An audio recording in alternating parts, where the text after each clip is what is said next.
بسم اللہ الرحمن الرحیم۔ السلام علیکم ورحمۃ اللہ وبرکاتہ۔ انگریز خاتون قبول اسلام کا واقعہ اس طرح بتاتی ہیں کہ میں عیسائی گھرانے میں پیدا ہوئی۔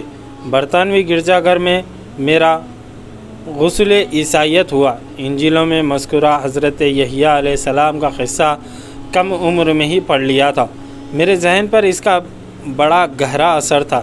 جب بھی گرجا گھر جاتی یہ احساس تازہ ہو جاتا تھا۔ میں دیو ہیکل شمع دان دیکھتی، اس میں روشن شمع، اس سے پھوٹنے والی خوشبو، پادریوں کی زرق برق روایتی پوشاک اور عبادت کے عجیب و غریب نغمے بہت بھلے لگتے تھے۔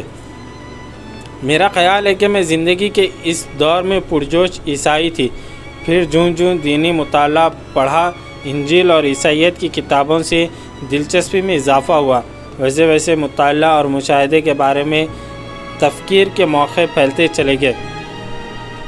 ایسی بہت ساری چیزیں میرے سامنے آئیں جو ناقابل فہم تھی۔ رفتہ رفتہ میں لادین ہو گئی۔ کسی بھی دین پر میرا عقیدہ نہ رہا۔ آگے چل کر میں نے اہم مذاہب کا مطالعہ شروع کر دیا۔ بدھ مت سے اس سلسلے کا آغاز ہوا۔ اس کے مثبت پہلوؤں کا مطالعہ کیا، میں اس نتیجے پر پہنچی کہ بدھ مت خیر پسند مذہب ہے، تاہم اس کی کوئی واضح شناخت نہیں۔ ہندو مت کے سینکڑوں دیوتاؤں اور دیویوں کے تصور نے حیران کر دیا۔ یہ دیوتا کا فرضی قصہ ہے۔ پھر میں نے یہودیت کا رخ کیا۔ اس کا اچھا خاصا حصہ میں پہلے پڑھ چکی تھی۔ اس سے متعلق حاصل مطالعہ یہ ہے کہ یہ دین کے اساسی عناصر سے محروم ہے۔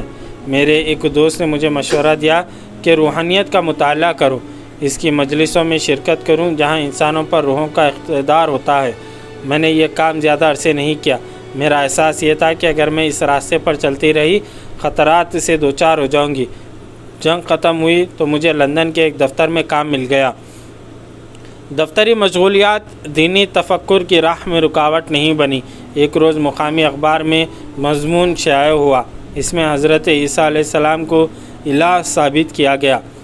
میں نے جوابی مضمون لکھ کر ثابت کیا کہ خود انجیل بھی حضرت عیسیٰ علیہ السلام کو الہ نہیں مانتی۔ اس جواب کی اشاعت پر بہت سارے قارئین نے مجھ سے رابطے کیے۔ رابطہ کرنے والوں میں ایک مسلمان بھی تھا۔ یہ رابطہ اسلام کے عزیز و نو مطالعے کا محرک بن گیا۔ رابطہ کرنے والے مسلمان سے سلام دعا ہو گئی۔ ہم دونوں مذہبی امور پر بحث کرتے۔ میں جب بھی بحث کرتی میرا اندرون مجھے بحث سے باز رکھنے پر آمادہ کرتا تھا۔ میں اس مسلمان کا مقابلہ کرتی، لیکن کب تک کرتی؟ بہرحال میں نے یہ مان لیا کہ ہدایت کا مکمل پیغام ایک عام انسان کے ذریعے ہم تک پہنچا ہے۔ میں عام انسان کا لفظ اس تناظر میں استعمال کر رہی ہوں کہ 20ویں صدی کی ترقی یافتہ دنیا ایسا نظام نہیں لا سکتی جیسا معیار نظام محمد عربی صلی اللہ علیہ وسلم نے بنی نوع انسان کو 1400 برس قبل دیا۔ اسلام جدید نظام سے بالا اور برتر ہے، بلکہ جدید ریاستیں مسلسل اسلامی قانون سے استفادہ کر رہی ہیں۔ میں نے کئی مسلمانوں سے ملاقات کی۔ 9 مسلم انگریز لڑکیوں سے بھی ملنا ہوا۔ ان لڑکیوں نے میری مدد کی۔ انہیں ادراک تھا کہ میں کس کیفیت اور الجھن سے دوچار ہوں، کیونکہ ان کی اور میری نشوونما ایک جیسے ماحول میں ہوئی۔ نہ جانے کیوں ان کی محنت بیکار ثابت ہوئی۔ میں نے کتابوں کا مطالعہ کیا۔ ان میں سے ایک کتاب کا نام تھا دی ریلیجن آف اسلام، دوسری کتاب محمد اور عیسیٰ، تیسری کتاب دی سورس آف کرسچینٹی۔ اس آخری کتاب سے میں بہت زیادہ متاثر ہوئی۔ یہ بڑی عجیب و غریب کتاب ہے۔ قدیم بت پرستی اور افسانوی کہانیوں میں بڑی مماثلت پائی جاتی ہے۔ ان سب سے زیادہ اہم یہ ہے کہ میں نے جب قرآن پڑھا تو پہلے لمحے میں ایسا لگا اس کا بیشتر حصہ تکرار ہے۔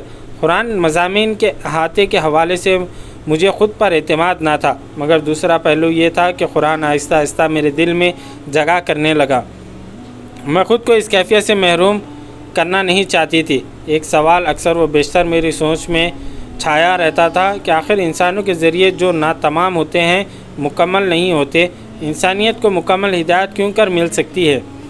مسلمانوں نے تاریخ کے کسی بھی دور میں یہ دعویٰ نہیں کیا کہ محمد صلی اللہ علیہ وسلم کوئی مافوق الفطرت طاقت یا انسان سے بالاتر کوئی مخلوق ہے۔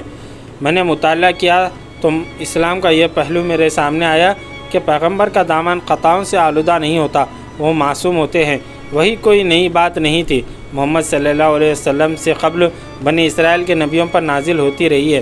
یہاں تک بات میری سمجھ میں آئی تھی، تاہم یہ بات میری سمجھ سے بالاتر رہی کہ 20ویں صدی میں پیغمبر کیوں نہیں، عصر حاضر میں وہی کیوں نازل نہیں ہوتی، یہ گتھی نہیں سلجھ رہی تھی۔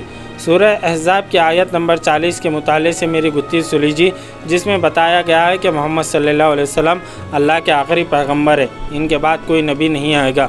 قرآن نے یہ بات صاف کر دی۔ قرآن جامع کتاب ہدایت ہے، جامع کتاب ہدایت ہے، اس میں ہر شے کا بیان ہے۔ یہ پہلی آسمانی کتابوں پر مہر تصدیق ثبت کیے ہوئے ہیں۔ قرآن قیامت تک کسی اور رد و بدل کے بغیر محفوظ رہے گا۔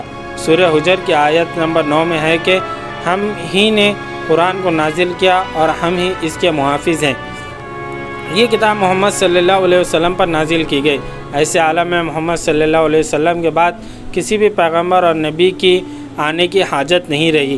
میں نے قرآن کا مطالعہ کیا تو پتہ چلا کہ قرآن سوچنے والوں کے لیے مشعل راہ ہے۔ اللہ نے قرآن کے آسمانی کتاب ہونے میں شک و شبہ کرنے والوں کو سورہ بقرہ آیت نمبر 23 میں تاریخی چیلنج دیا کہ وہ اس جیسی کوئی ایک صورت پیش کریں۔ ارشاد الہی ہے، اور اگر تم اس پر شک کیے ہوئے ہو جو ہم نے اپنے بندے پر نازل کیا ہے تو تم اس جیسی ایک صورت ہی لے آؤ، اور اگر تم سچے ہو تو غیر اللہ میں سے اپنے حامیوں کو جسے چاہو بلا لو۔ ایک سوچ میرے ذہن میں یہ آتی تھی کہ اگر قرآن کا بیان کردہ نظام حیات 570 عیسوی میں پیدا ہونے والے ایک انسان کا کرشمہ ہے تو ہم 1954 میں اس سے بہتر نظام کیوں نہیں تخلیق کر سکتے۔ میں نے اس اساس پر بہتر نظام کی جستجو شروع کی، لیکن مجھے ہر میدان میں ناکامی ہوئی۔ میں تسلیم کرتی ہوں کہ میرے اوپر عیسائی مبلغین کے تقاریر کا اثر تھا۔ اسلام کے خلاف ان کی نکتہ چینی میرے لاشعور میں جا گزری تھی۔ میرے سامنے ایک سے زیادہ شادیوں کے جواز کا اسلامی حکم آیا تو ایسا لگا کہ اب میرے ہاتھ میں اسلام کی کمزوری آ گئی ہے۔ میں مغربی تہذیب سے متاثر تھی، جس میں یہ نظریہ مقبول اور رائج ہے کہ مرد کو ایک شادی پر اکتفا واجب ہے۔ اسلام کے اس حکم پر برتر نظر آیا کہ انسان ایک سے زیادہ شادیاں کر سکتا ہے۔ میں نے اس موضوع پر ایک مسلم دوست سے بحث کی۔ اس نے انتہائی مدلل انداز میں مجھے سمجھایا کہ اسلام نے ایک سے زیادہ شادیاں کرنے کی اجازت دی ہے، اس کی ترغیب نہیں دی۔ اسلام نے اس کے لیے شرائط بھی مقرر کی ہیں۔ ایک سے زیادہ شادیاں مغربی دنیا میں مرد و زن کے درمیان بڑھتے ہوئے خفیہ رشتوں کے مرض کا علاج ہے۔ مسلم دوست نے اخبارات میں چھپنے والی رپورٹوں سے ثابت کیا کہ انگلینڈ میں ایک بیوی پر اکتفا کرنے والوں کی تعداد بے حد محدود ہے۔ میں نے خود سوچا کہ خاص طور پر جنگوں کے بعد عورتوں کی تعداد مردوں سے بڑھ جاتی ہے۔ اچھی خاصی تعداد ایسی خواتین کی ہوتی ہیں جنہیں شادی کا موقع نہیں ملتا۔ سوال یہ ہے کہ کیا اللہ تعالیٰ نے انہیں محرومی کا درجہ جھیلنے کے لیے پیدا کیا ہے؟ میں ایک دن ایک ریڈیو پروگرام سن رہی تھی جس کا نام تھا میرے پیارے سردار۔ اس میں ایک انگریزی لڑکی ایک سے زیادہ شادیوں کے جواز کا قانون بنانے کا مطالعہ کر رہی تھی۔ اس کا کہنا تھا کہ وہ معمر کنواری رہنے پر دوسری بیوی بننے کو ترجیح دے گی۔ میں نے مطالعہ کیا تو واضح ہوا کہ اسلام میں کئی شادیاں ضروری نہیں۔ مکمل دین کی علامت یہ ہے کہ وہ زندگی کی ضرورتوں کا اہتمام کرے۔ رفتہ رفتہ اسلامی تعلیمات کی حقانیت اور صداقت سے میرا دل اور دماغ مطمئن ہوا۔ میں نے کلمہ توحید و رسالت پڑھ کر اسلام قبول کر لیا۔ میں نے اچانک اور جذبات سے متاثر ہو کر اسلام قبول نہیں کیا، بلکہ مکمل آگاہی، سوچ اور گہرے وسیع مطالعے کے بعد پوری طرح قلبی ذہنی اطمینان کے بعد حلقہ بگوش اسلام ہوئی۔ میں نے اس وقت اسلام قبول کیا جب مجھے ایسا لگا کہ میرے سامنے اس کے سوا کوئی اور راستہ نہیں۔ بالآخر مخالف جذبات کو پس پشت پر ڈال کر حق اپنا لیا۔ جزاک اللہ خیر۔